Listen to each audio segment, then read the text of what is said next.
Dick Tracy has an ongoing comic as of 2024. It's one that's attempting to capture the tone and vibe of classic Dick Tracy, or at least the Dick Tracy of the 1940s. For Dick Tracy has had a very long run that is still ongoing. But when it comes to this new outing, how is it? I'm sure some of you are just going, there's a Dick Tracy comic? I'm Sasha, this is Casually Comics, and let's discuss. Firstly, starting with just what/who is Dick Tracy? Dick Tracy began life as a newspaper strip, debuting in the Detroit Mirror on October 4th of 1931. It was created by Chester Gould, who wrote and drew the strip from 1931 to 1977, although he did want to retire a bit before that. Dick Tracy was a detective, and the strip followed his exploits taking down criminals as well as his personal life. Because it was handled by one creator for so long, a lot of his views are present, they're infused inside of the strip, and you can see them move over time. Or alternatively, you can see the audience's reaction to them move. But that's one of the interesting things you can do when you're looking at a long-running strip like that, is track the changes, especially when it's trying to be topical or relevant. Now, the strip would be quite popular, particularly for a time in the 1930s. Now, with popularity comes adaptation, and the series would be adapted many ways. Firstly, there was a radio serial that began in 1934. It's largely been archived, so you can go listen to it. In 1937, Republic Pictures made the first film serial. It was called Dick Tracy. It was 15 chapters, and Ralph Byrd played Dick Tracy. In each chapter of this one, Dick solved a case that was being perpetrated by the Spider Gang. Also, the first serial is public domain, so have at it, I guess. There were 3 sequels to this serial, and it's said that because of the way the contracts were worked out, that Gould didn't see any money from them, because they were set up as being sequels to the serial and not adaptations of his work. Sneaky, sneaky.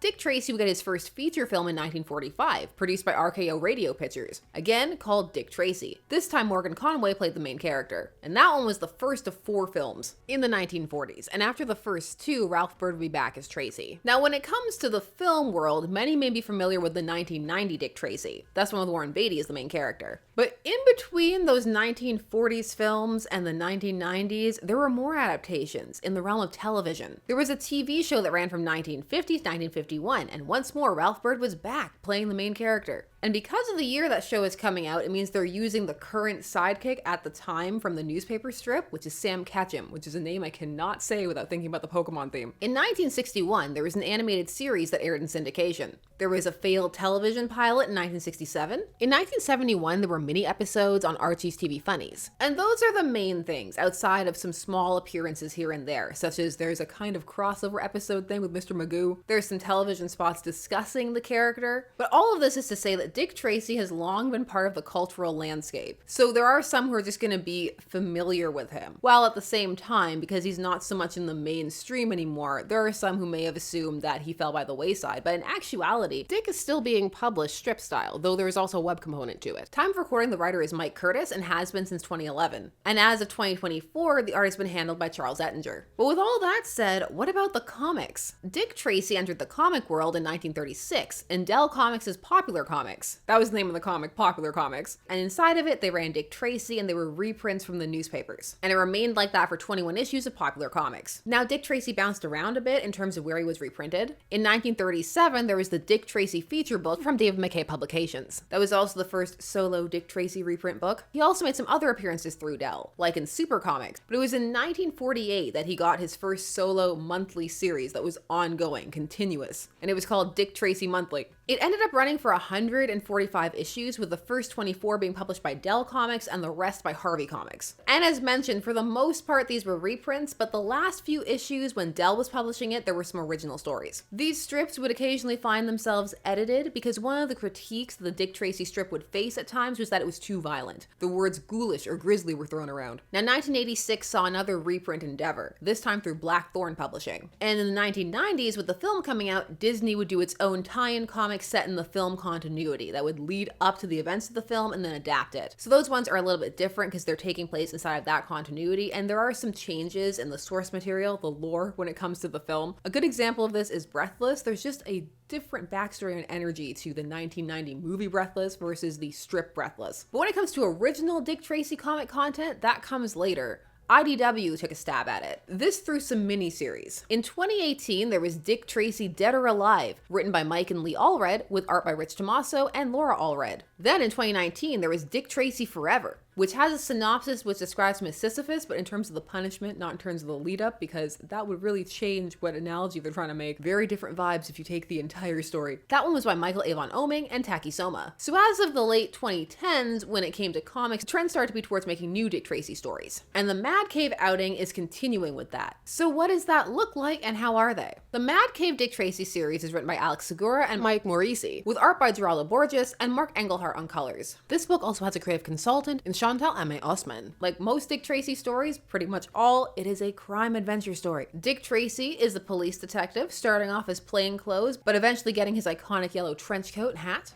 Gould actually wanted to name him Plainclothes Tracy at the start, but thankfully the editor changed that because Dick Tracy is just a better name. It's easy to say, it's fun to say. The trailer for the 1990 film certainly thought so. Hey, Tracy, what's up? Leave Dick Tracy to me. I say we kill Tracy now. When the character has a simple, catchy name, it helps. From the start of the newspaper strip, Dick Tracy was focused on taking down gangsters and infiltrating organized crime. He was said to be modeled on FBI agent Elliot Ness. But beyond that, he would have other ongoing plots because it was continuous, so he would have a private life and relationships with other characters who would grow and change. Sometimes characters would die. And it would also try and keep a pace of the time, so there would be some topical plots that would be introduced based on what was going on, such as adding television or plots about juvenile delinquency or in the 60s going to space. And at the time when Dick Tracy was being published, he had certain items that became kind of synonymous with him that were also thought to be pretty high tech. In 1946, he had a two-way wrist radio, and then that would get updated to having a television aspect. And at the time, it was a really cool gadget. It drew a lot of attention. There was merch. People were excited about it. But it's one of those things that as time has gone on could look old-fashioned, even retro, and if one isn't aware of that history, one won't know why it is so iconic. So unless it's drawn attention to, it can be something that's kind of there. It is in the Mad Cave series and he does use it, but if one isn't familiar with the Dick Tracy backstory, it doesn't really stand out, even though it is still very big on his wrist. This is something that places Dick Tracy in a unique position that we'll get to shortly. Now, when it comes to tackling writing an original Dick Tracy story, one of the first questions is what time period to set it in, because there are choices. However, there's a vibe and energy to Dick Tracy that people tend to associate him with, usually the 1940s, because when people cast back the noir era, that's where they tend to go. It's not as common to find people setting things shortly after World War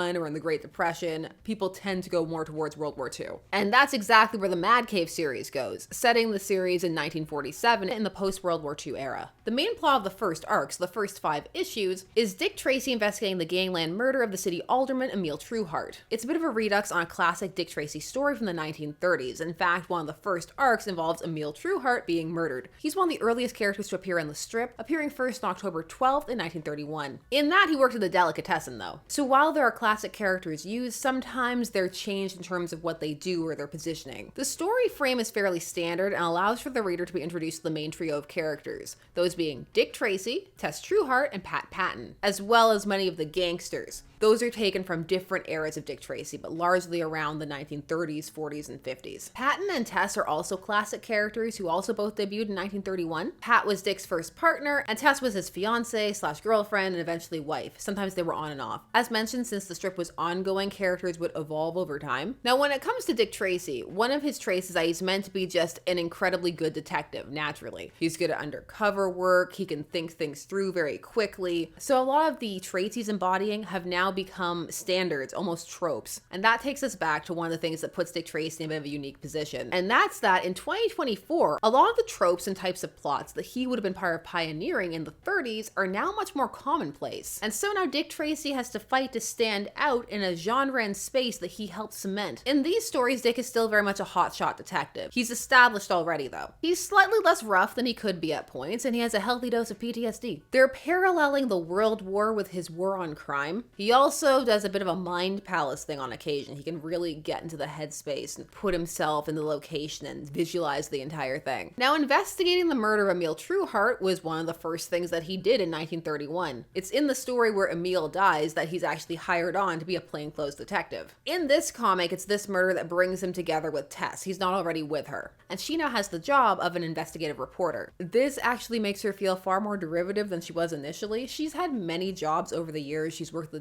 look at Tessin. She was an NCO during the war. She's done photography. She's been a mom. She's done private detective work. And placing her in an active role does make sense. One of her nicknames was Tracy's best girl. And so she would often be doing things, and she was tough and she stood up for herself. In the 1950s, Liz Grove would become a more active character, but Tess was always important. And this also places her in a position to be able to investigate the crime with him, and she does have a lot of personal stake in it, as it was her father. However, the journalist angle, because the plethora of journalist girlfriends throughout the years, starting from the Golden Age onward, ends up making her feel like she's less unique of a character than she truly is. Now she's entering the halls of Lois Lane, Vicky Vale, Joan Mason, Brenda Starr. Keep going. However, with all that being said, she is well utilized in the story so far. Her and Dick don't have that much chemistry as of yet. He has more with Breathless at the moment. However, they are building a strong working relationship, and one can see what they would like about each other. And there have been periods throughout the strip's history where they've been pretty antagonistic to each other, so there are lots of ways that one can portray them. A Valentine's Day special came out while I was working on this, so who knows? I'm definitely excited to read it. It looks cute. Now, when it comes to Pat Patton, who was Tracy's first partner in the strip, he started off as a more comic relief character, before eventually becoming the chief. In this, he's someone that Dick met and served with during the war, and so they have that bond, that mutual respect. And Pat comes into the story investigating the disappearance / murder of his brother, and his investigation brings him into contact with the gangs, which is how he comes to overlap with Tess and Dick. Now, the other element introduced, as mentioned, are the antagonists. Dick Tracy would come to be known for having some pretty outlandish villains. One of the things people remember is that there were a significant portion known as grotesques. These were characters who were physically odd. They really stood out. Either they were just drawn differently with some kind of oversized feature, or they had some kind of disfigurement or deformity. It was something that apparently became a problem, at least according to the 1990 book Dick Tracy, the Official Biography, which claims some newspapers even dropped the strip during the 50s because of it. And it is something that still elicits a variety of responses and reactions from people. Some balk at the seeming equating of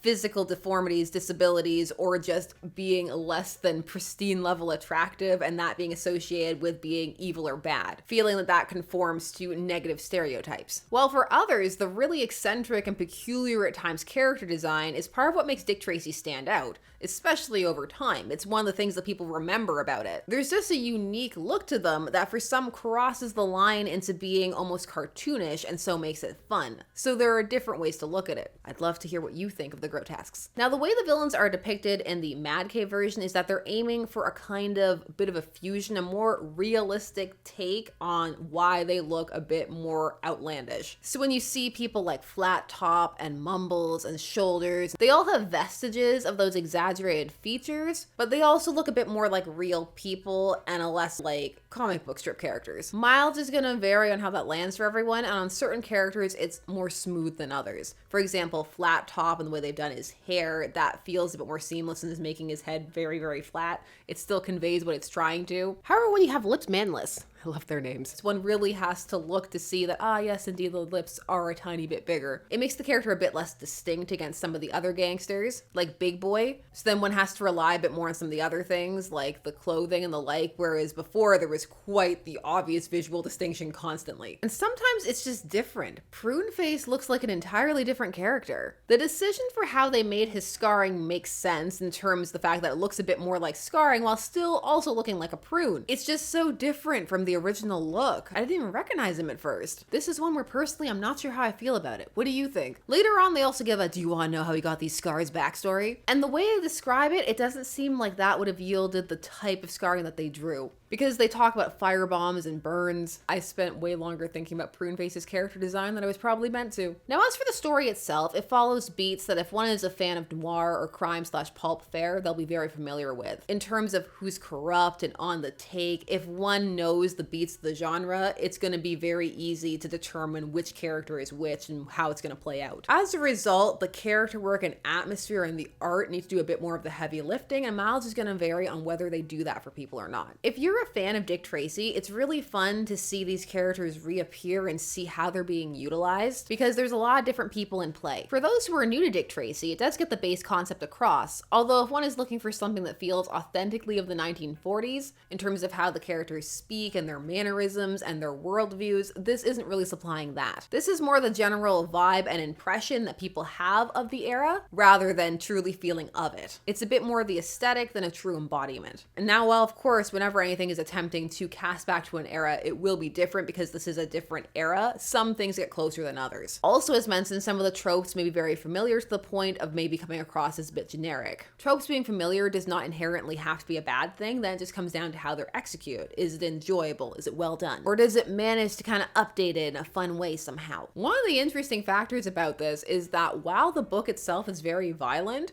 because of the way that the level of violence has crept up in comics over time, just in general, while certainly grisly, is less shocking. So for the strip to live up to the reputation that it apparently at one point had, this book would have to go really over the top. And it's already showing some things. Perhaps we're all too desensitized. But that's one of the things that makes this work so fascinating to examine. It occupies this particular space because one can look at the work now, but also look at things from that actual era when it was also being written. And so for some, like me, who like looking back at the more historic works, then it's really interesting. This comic is currently on its second arc. It's doing the blank storyline. Who is the blank? This is also the arc that introduced Breathless, so we'll see where they go with that, if they go towards the movie version or if they cast back more towards the newspaper strip. In the newspaper strip, the blank was Frank Redrum, yes, Redrum, who is actually also credited as being one of the first grotesques. He debuted in 1937, and when one sees his true face, it's clearly inspired by Lon Chaney in The Phantom of the Opera, that face reveal. Perhaps this time the blank will be someone entirely different. That's the main mystery they're working through, and so far overall this arc is just a bit more fun than the first because it has that, also has a series of murders to solve. There's meant to be the sexual tension between Dick and Breathless that contrasts with the relationship he's trying to start with Tess. It just feels a bit more like the book is getting into a groove, hitting its own stride. And a who's the masked villain plot can be fun, although sometimes that can depend upon the reveal. On the whole, it's just nice to see Dick Tracy being kept alive in various forms of media. It's a comic that is definitely trying to pay tribute to the past and is making some very deliberate choices in what they're bringing forward. And it is interesting to see it remix and try and bring forward and just recast some of these types of stories. Now, of course, there are some moments, as with any comic, that they require a bit more suspending, and those will be different for different people. One for me is the moment where Liz Grove gets slashed across the face, clean across, deep, and then just keeps having an unpained conversation with the main trio. For me, going through a work like this is fun. Hopefully it can continue to get more comfortable in its own skin and really start to enjoy playing with that source material and see where it goes. There's some wild and gritty adventures to be had. It's different because the times are different. And it's definitely trying to cast back to that period in a bit more of a sanitized and updated fashion. So I am very curious how it's going to land for people because that could be something that pushes people away from it. Some may want it to be a bit more authentic to that kind of feeling. Some may want it to go a bit harder. Some may want it to be a bit sillier. I'm very curious as to what you're enjoying or not enjoying about this, or if you'd even heard of it. Your thoughts about Dick Tracy, I'd love to hear them. There's just so much to dive into. We've barely scratched the surface, so there's a lot more to talk about if you're interested. If you are, let me know by hitting that like button, leaving a comment, all that good stuff. So please, while you're down there, do all the YouTube things. And thanks so much as always for taking some time today spent discussing comics with me. I always appreciate it, and I will see you again soon. Bye-bye.